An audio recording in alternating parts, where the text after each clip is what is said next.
Welcome, listeners, to Out of the Box. I'm your host, Jonathan Russo. This episode will continue our series through the Marxist Lens with Professor Clyde Barrow. We'll be discussing American healthcare. American healthcare has long fascinated me. I love enterprise and the dynamics of entrepreneurship, but I never understood how healthcare could be for profit. Simply put, if you deny someone a needed MRI or gallbladder operation, how could that translate into a bonus for a CEO or an increased stock price or dividend for shareholder in a healthcare company? For the life of me, I cannot understand how healthcare nonprofit CEOs make tens of millions in salaries. I need help in understanding this. So, Professor Barrow, please explain. Well, healthcare is certainly an interesting topic. It's definitely one of the top items on the political agenda in the United States once again. But what I'd like to do is just take a few minutes and kind of open a wide angle lens, if you may, on the Marxist lens and sort of put healthcare in the context of what Marx himself discussed as part of the transition to a socialist or communist society, because it clearly was a very important element of his thinking. There's a very important pamphlet that Marx wrote. It was actually a letter to Karl Liebknecht, which he wrote to him in 1875, called Critique of the Gotha Program. And in that, what he does is criticize the first draft proposal of the German Social Democratic Party, which was formed in 1875. And of course, over 20 years became the largest, most powerful socialist party in the world. And he makes commentary. And it's one of the few times he really sort of lays out his view of a blueprint for socialism or for transition to it. And there are four very important components to his conception of socialism. The first of which is democracy. Huh. He cautions them and says, you're fools if you think you're just going to lay hold of a capitalist state and use it as the instrument to create a socialist society. He says, so the very first thing on your political agenda needs to be the further democratization of the state. The democracy that we have in a bourgeois republic is distorted, it's warped, it works to the benefit of the capitalist class. So you're going to have to create the political structures designed to democratize the state so the working class can actually exercise power and you can establish majority rule by the Socialist Party. So that's one piece of it. But he says, let's say that you accomplish that and that the German Social Democrats are able to wield power for a considerable period of time. What are you going to do? And this is where he starts talking about a transitional program. And he says, let's just sort of stand back and think about, he calls it the social product. We would call it the gross domestic product, in which he says, well, one of the things you're asking for is that workers should receive the full product of their labor, right? That instead of capitalists expropriating the lion's share of what you produce, right, you should get it for yourselves and basically realize the promise of capitalism, that people get paid in proportion to their hard work. He says, but that doesn't mean that all of this goes right into your pocket. He says there are really three major forms of expenditure, and private consumption will come last. The first of those is what we would call today social investment, right? You're going to have to implement a progressive income tax away a fairly large share of this income, basically for two major projects. One is social investment. He says we need things like insurance funds against disasters, against dislocations and natural calamities. He says we're going to have to invest in public enterprises. Let's say if you own, the state owned the airlines, as they did in most countries until the 1980s. Well, you have to replace aging airplanes. You have to expand your air fleet to accommodate population growth. So the first thing we do off the top is we have to ensure that the economy continues to grow and expand and improve to maintain the standard of living. The second thing is what he calls social consumption. And this is things, he says, that, to quote him, says, are intended for the common satisfaction of needs, such as schools, health services. So he definitely saw health services as part of the common satisfaction of needs. Now, why is that important? This is the one place where Marx introduces a distinction between socialism and communism And the distinction is based on two principles. He says, we all know the famous phrase, from each according to his ability, to each according to his needs. That, he says, is the fundamental principle of communism. It's the fundamental principle of all insurance, right? You use insurance when you need it, not based on what you pay into it. But he says there's a transitional phase, from each according to his ability, to each according to his produce or his labor, which is what we call socialism. Why is healthcare important? Why are public education and schools important? Because these represent transitional programs for Marx, where we begin to allocate larger and larger shares of our resources to the satisfaction of social needs rather than individual private consumption, which is the third part of his distribution.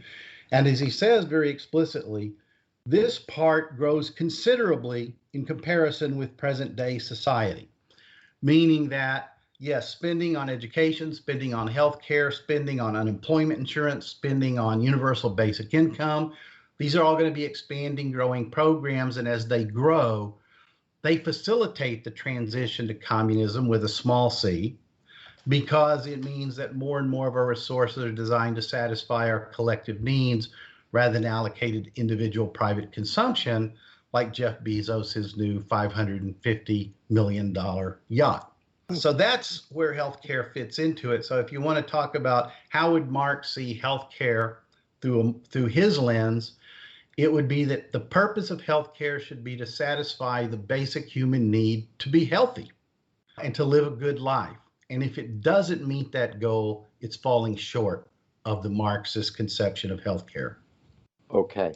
That is so clear and informative. I didn't realize that he had such an interest in transformative states. How did America become such an outlier, though? What about American capitalism would Marx have commented on that we decided that this is going to be a for-profit motive? You know, as my introduction mentions, if you deny somebody some medical care, it goes to the bottom line of Aetna or Blue Cross or CVS's healthcare system and becomes a profit center. So how did that distortion emerge? Well, you almost have to look at the development of healthcare from a global or at least quasi-global perspective to really understand how the United States is differentiated from other countries. Let's remember, say, if you were to go back to the late 1800s, all healthcare everywhere was more or less private. You know, there were very few doctors. Doctors primarily catered to the wealthy who could afford to pay for their services. Hospitals were underdeveloped. They were not places you generally wanted to end up. And that really begins to change in the 1890s in Germany, because the German Social Democratic Party rose to such power and strength that the German Chancellor Otto von Bismarck decided that one way that he could undercut the growth of socialism was to offer universal health insurance to everybody in Germany. And so what he proposed and was adopted, and this is now the German single payer system, was a system where everyone would pay into a single government-owned insurance pool, and that insurance pool would then pay out to a privately owned healthcare system. But everybody would have access to it through their universal healthcare, whether they worked or didn't work. It didn't matter. Everybody has access to healthcare in Germany, but it is still a predominantly privately owned system. But in the single payer system, ostensibly the government has more power as a monopoly insurer to bargain for better prices on pharmaceuticals, hospital bills, and those sorts of things. So Germany spends much less than the United States on healthcare, about half as much, in return for what many would argue are much better returns in terms of healthcare outcomes. It's also a system that emphasizes prevention rather than treatment after the fact. And so that reduces costs over the long term. Canada also has a single payer system. Now, what happened was, following World War II, sort of as payment to the working class for having just been slaughtered on battlefields all over the world, every advanced industrial country in the world, certainly throughout Europe, adopted some form of universal health care, whether it was single payer on the German model, which they did in Canada, outright socialized medicine, like they have in Sweden or England and Spain, which operates the healthcare system basically as a public service. And in the United States, there were proposals both to socialize or to go to a single payer system, and that was viciously blocked by the American Medical Association. And every politician in the United States learned the lesson from that day forward, that you do not oppose the American Medical Association, you do not oppose the American Hospital Association, because you will lose that battle. The result is we were the only advanced industrial democracy not to provide universal health care. And so the US political strategy, therefore, has been what we call incrementalism. Well, maybe we can't get universal health care, but let's do Medicare.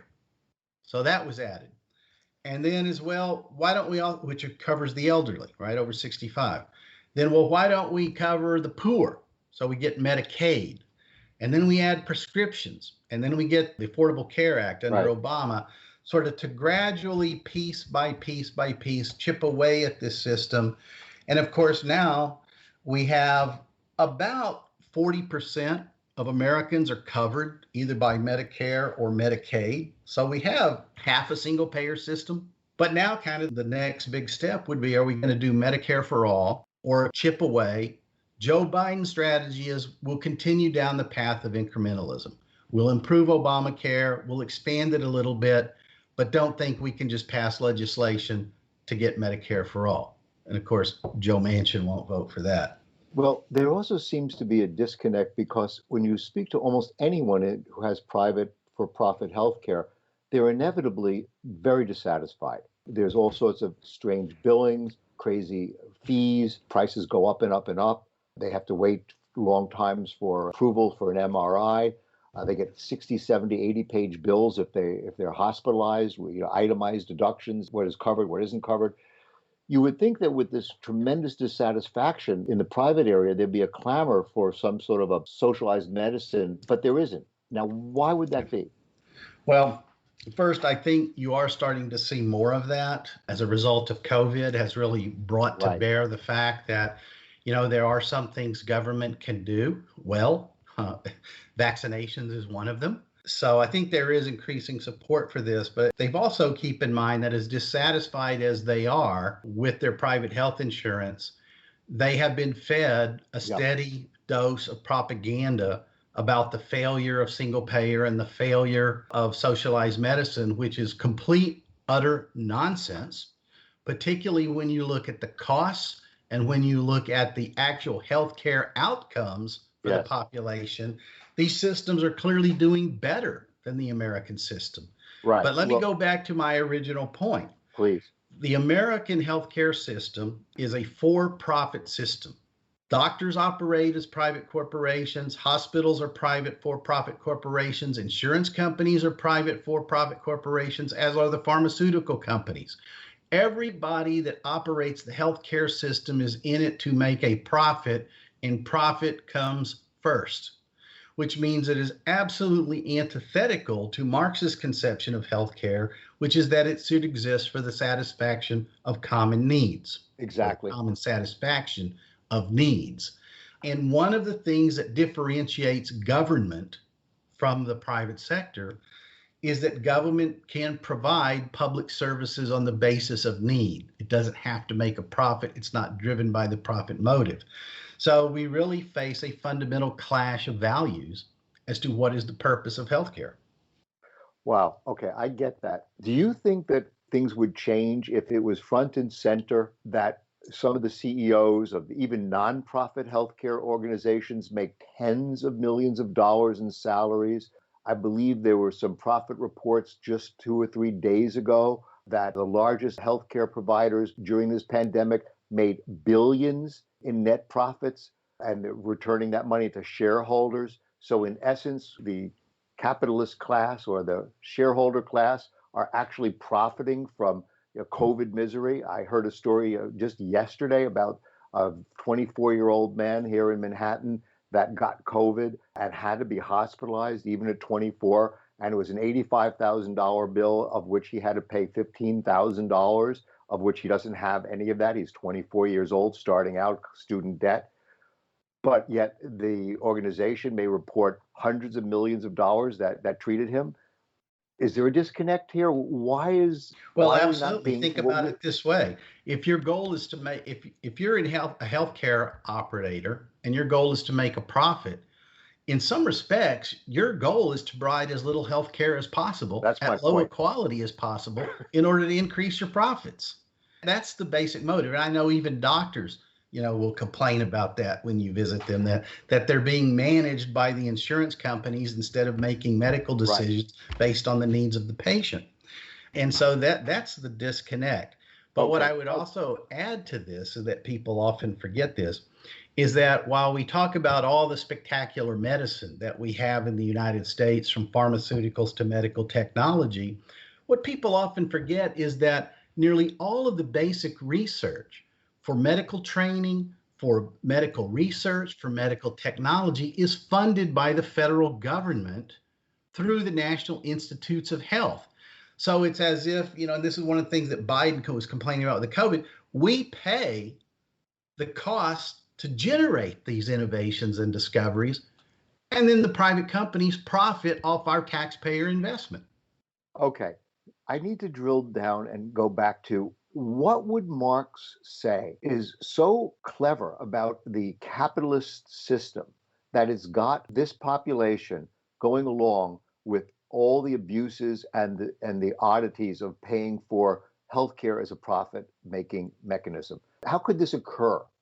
Yeah. Because I still don't understand the logic of it, being that we're the only country basically that operates this way. Well, I think first off, this is what Marx would call the general law of capitalist accumulation, which is sort of the genius of the system is almost like a virus. It manages to commodify everything that it comes into contact with and figure out a way to convert it into a for-profit business. And so it expands out into more and more spheres of society, into areas that were once thought not to be part of a for-profit economy. So it has basically converted us from what you would call a capitalist economy to a capitalist society, where everything within the social order is subject to the profit motive. Now, Wow. why do people tolerate that? That would be a long and difficult discussion, but I think I would offer two reasons. One is that there hasn't been anyone out there of any significance offering an alternative. We haven't had a strong socialist party in this country since the 1920s. So that alternative, there's a vacuum in terms of offering alternative, but there is a massive propaganda machine constantly telling us how bad Canada is, how bad the English National Health Service is. And so it's basically a cost benefits analysis based on incorrect information that, well, what I have may not be great, but it's better than the alternative. Even though the reality is it's not better than the alternative, it's worse. Wow. And when I say it's worse, what I'm talking about is we spend twice as much of our gross domestic product on healthcare as any other advanced industrial democracy. And yet, when you look at our healthcare outcomes, we have rates of infant mortality in our cities that are comparable to those of third world developing countries.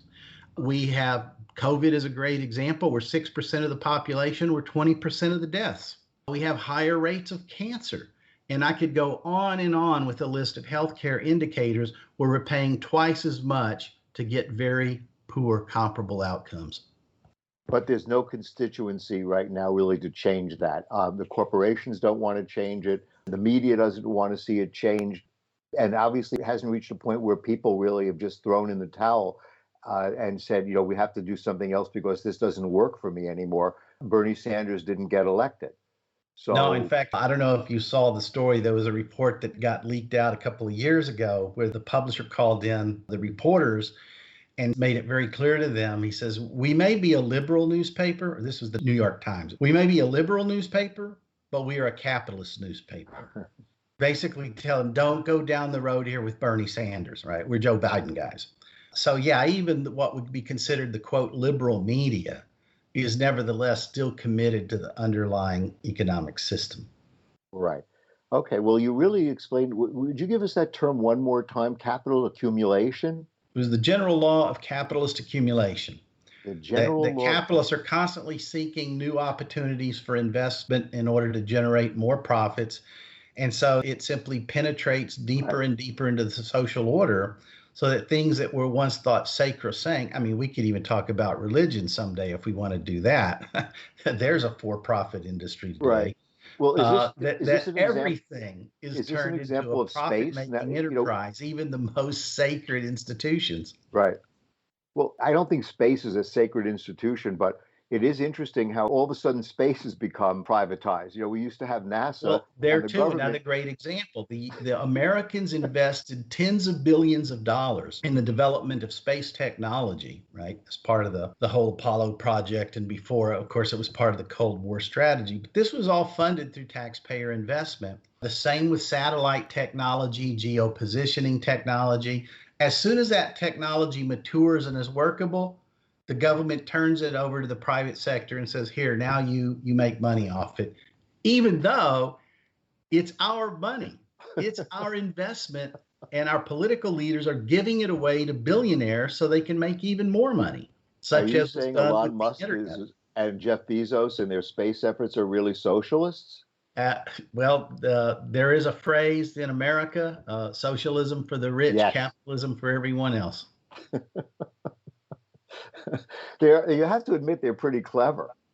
They've got it. They've got a good gig going. You can have to agree with them. Okay. What's the future? Let's wrap it up and ask you. It does appear that more and more of the government is taking over, as you said, Medicare, Medicaid, and now Obamacare is stepping in. It looks like the government has done, something to fill in the gap because we just don't want to see people walking around with broken limbs or, cancerous sores in the middle of the street.